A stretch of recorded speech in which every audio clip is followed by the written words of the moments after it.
Assalamualaikum warahmatullahi wabarakatuh.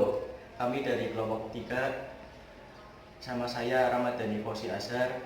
Saya Asel Fitria Tunisa. Saya Muhammad Rizky Fauzi Maksud. Saya Panak Batuk Biansyah. Saya Iman Majid. Saya Amilan Yardo. Kami akan menjelaskan tentang materi tentang kontrol unit. Kontrol unit yaitu merupakan otak komputer atau pusat saraf hardware komputer. Kontrol unit di sini bertugas untuk mengawasi pelaksanaan siklus instruksi dan membangkitkan sinyal-sinyal kontrol relevan pada saat yang tepat supaya mikrooperasi yang tepat dapat dikerjakan pada CPU dan unit-unit eksternal lainnya.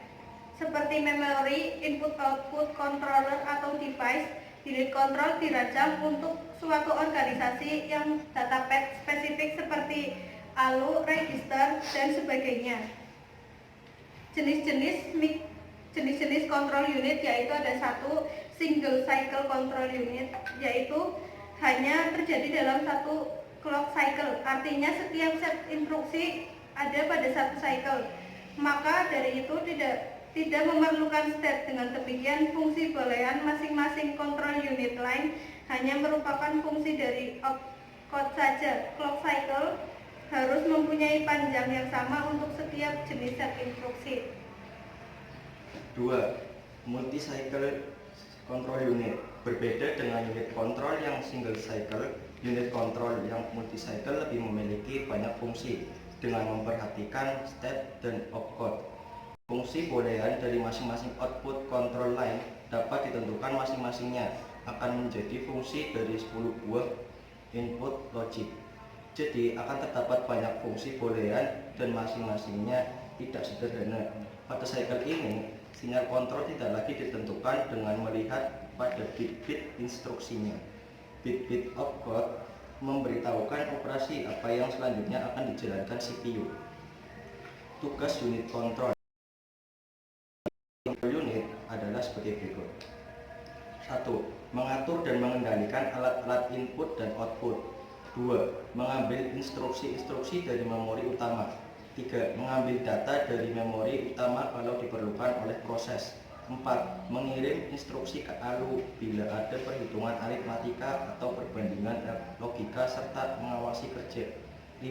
Menyimpan hasil proses ke memori utama.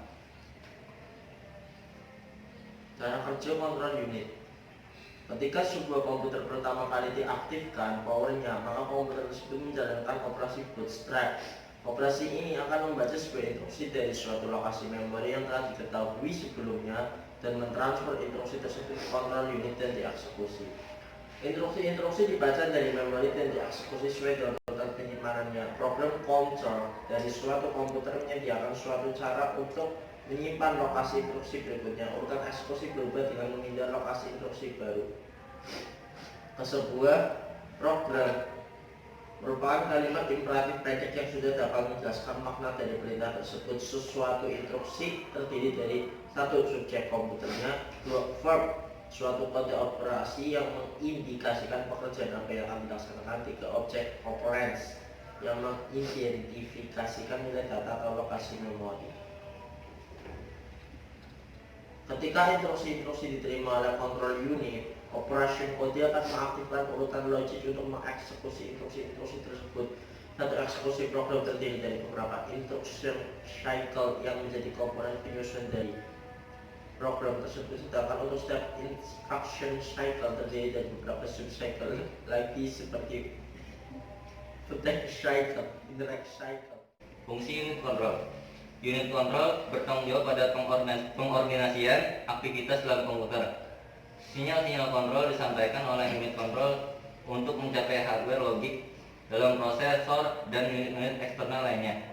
Sinyal-sinyal yang memulai operasi-operasi di dalam komputer, mikro-operasi dilaksanakan bila sinyal kontrol yang relevan mengaktifkan titik-titik kontrol. Memori utama dikontrol oleh dua sinyal kontrol, memory read dan memory write. Semua pengontrol I/O menerima sinyal kontrol yang terbanyak. Fungsi dari CPU adalah sebagai berikut. Yang pertama yaitu mengatur dan mengendalikan alat-alat input dan output. Yang kedua, mengambil instruksi-instruksi dari memori utama. Yang ketiga, mengambil data dari memori utama kalau diperlukan oleh proses. Dan fungsi terakhir yaitu menyimpan hasil proses ke memori utama. Komponen control unit. Terdapat 3 komponen yang menyusun control unit, diantaranya 1. Sequence logic, berfungsi untuk mengontrol operasi CPU dan mengontrol komputer secara keseluruhan. 2. Control unit register dan decoder, berfungsi untuk menuliskan kode atau pesan yang mengindikasikan hasil operasi. 3. Control memory, berfungsi untuk mengawasi penyimpanan data. Tanpa 3 komponen di atas, komputer tidak dapat bekerja dengan maksimal. Maka dari itu, control unit merupakan bagian terpenting dalam komputer. Input pada control unit. 1. Clock, yaitu cara unit kontrol dalam jangka waktunya. Unit kontrol menyebabkan sebuah operasi mikro atau sejumlah operasi mikro yang bersamaan dibentuk bagi setiap pulsa waktu. Pulsa ini dikenal sebagai waktu siklus prosesor. 2. Register instruksi. Register instruksi merupakan opcode instruksi. Saat itu digunakan untuk menentukan operasi mikro mana yang akan dilakukan selama siklus eksekusi. 3. Flag. Flag ini diperlukan oleh unit kontrol untuk menentukan status prosesor dan hasil operasi halus sebelumnya. 4. Sinyal kontrol untuk mengontrol bus. Bagian bus kontrol. Bus control system memberikan sinyal-sinyal ke unit kontrol seperti sinyal-sinyal interupsi dan acknowledgement. Output pada control unit. 1. Sinyal kontrol dalam prosesor terdiri dari 2 macam, yaitu sinyal-sinyal yang menyebabkan data dipindahkan dari register yang satu ke register yang lain. 2. Sinyal-sinyal yang dapat mengaktifasi fungsi-fungsi tertentu. 2. Sinyal kontrol bus control. Sinyal ini terdiri dari 2 macam. Yang pertama, sinyal kontrol bagi memori, dan yang kedua, sinyal kontrol bagi modul-modul input output. Implementasi hardware. Unit control merupakan rangkaian kombinatorial. Sinyal-sinyal logika inputnya akan didekodekan menjadi sinyal-sinyal logika output yang merupakan sinyal-sinyal kontrol ke sistem komputer. Sinyal-sinyal input tersebut seperti control, flag, register, instruction, dan sinyal kontrol merupakan input bagi unit kontrol untuk mengetahui status komputer.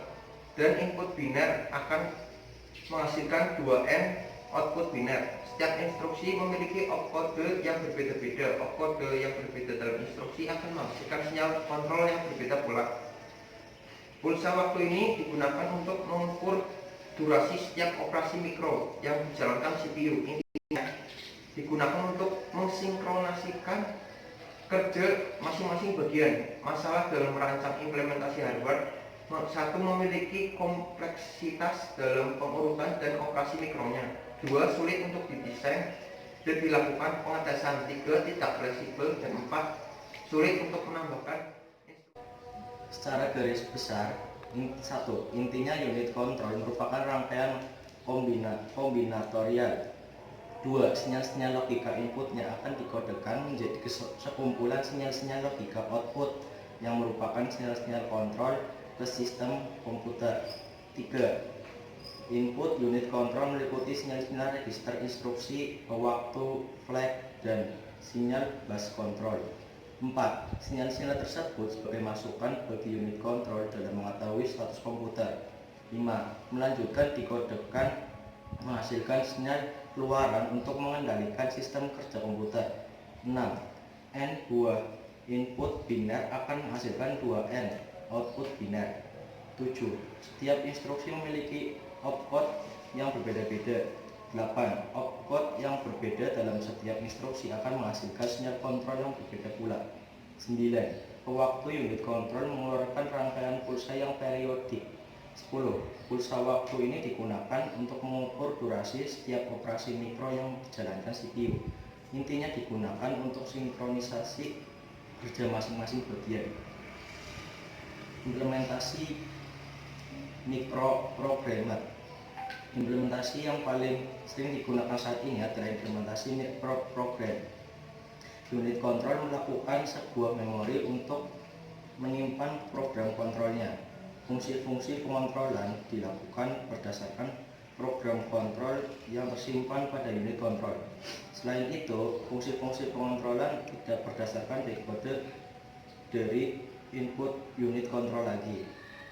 Teknik ini dapat menjawab kesulitan-kesulitan yang ditemui dalam implementasi hardware. Jadi secara garis besar, 1. Unit kontrol memerlukan sebuah memori untuk menyimpan program kontrolnya. 2. Fungsi-fungsi pengontrolan dilakukan berdasarkan program kontrol yang tersimpan pada unit kontrol. 3. Fungsi-fungsi pengontrolan tidak berdasarkan dekode dari input unit kontrol lagi. 4. Teknik ini dapat menjawab kesulitan-kesulitan yang ditemui dalam implementasi hardware. Sekian dari kelompok kami. Wassalamualaikum warahmatullahi wabarakatuh. Waalaikumsalam.